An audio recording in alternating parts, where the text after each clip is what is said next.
Hey, welcome back there YouTube. Legsy coming at you with a Easter special. As you can see, I've got the real deal here, the bloody Easter bunny. She's had a hard day laying all those bloody chocolate Easter eggs and shit. Here she goes, she's coming away. Show you to the camera if you can see her. Put her up. A beautiful bunny rabbit. She makes a fucking quid down at the local supermarket. She lays an egg every bloody 10 seconds, every minute. Charge the kids down the store a dollar an egg.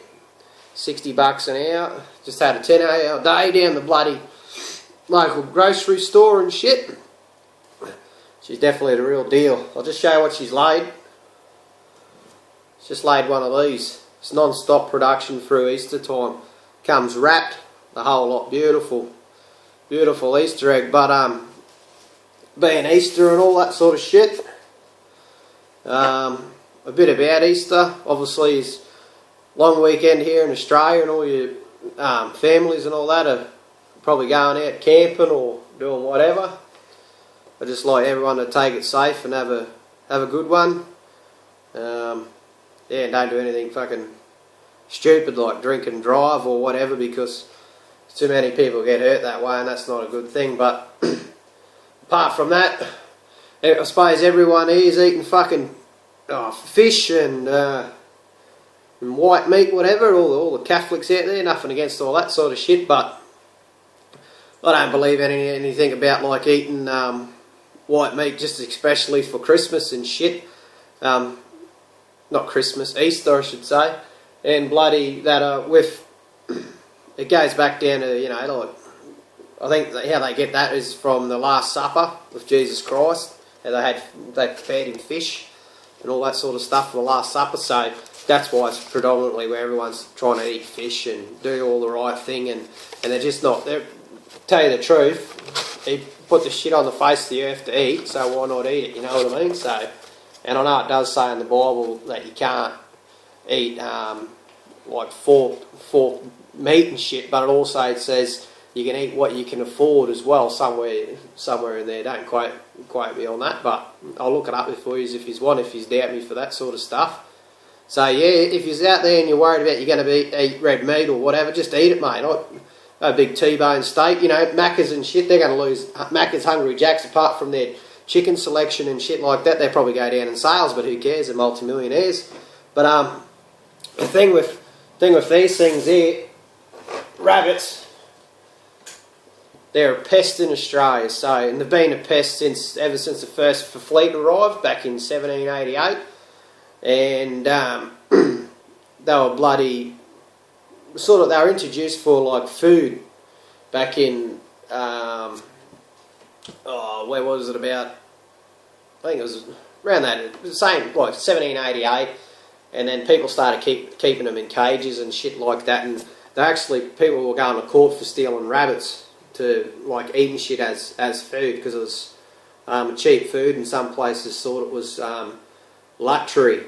But where the boom of the rabbits, or the infestation, occurred was back when Thomas Austin in 1859 rang his nephew back in bloody England, because old bloody Thomas was a mad hunter, right? And he lived in Victoria.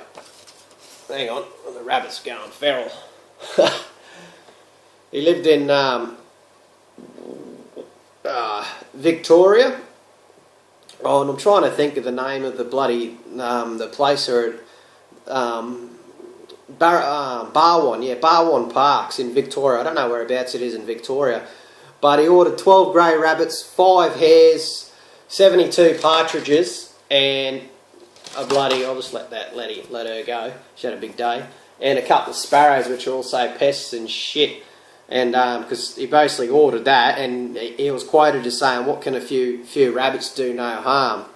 Because he likes shooting, and obviously it's destroyed the country. What rabbits do, they if we just don't know that they eat the native plants, and it creates erosion. They dig burrows, sheep break their foot on them, all that sort of shit. So we come up with a brilliant plan back in 1901 of the rabbit-proof fence. I don't know if you've ever heard of it, but it stretches from, basically in WA from Cape Conundrum to Esperance down in the south, and it's approximately, it's eating soap. This thing will fucking eat anything. Look, just ate soap. It's approximately about 2,000 miles to be precise, around that. And it's, at the time, it was expected to cost them about £337,000, and it took them 7 years to build. So what's that? That was finished in 1907. So it's the world's longest fence. It still is. It's still maintained. It's not really, that fucking productive, but it did help. So you probably might ask why I've got the Easter Bunny rabbits, because I'm making a buck off. At least I'm doing something with it like that, So they're a special order if you want to have an Easter Bunny to get some eggs out there and help your help your bank balance, which it certainly does mine. Send us an email or whatever, and I'll order you a few bunnies for you, especially around Easter time. I'm gonna keep this one. She's adorable, and yeah. But anyhow, I just like to tell everyone to stay safe and have a happy Easter, and I'll catch us on the flip side.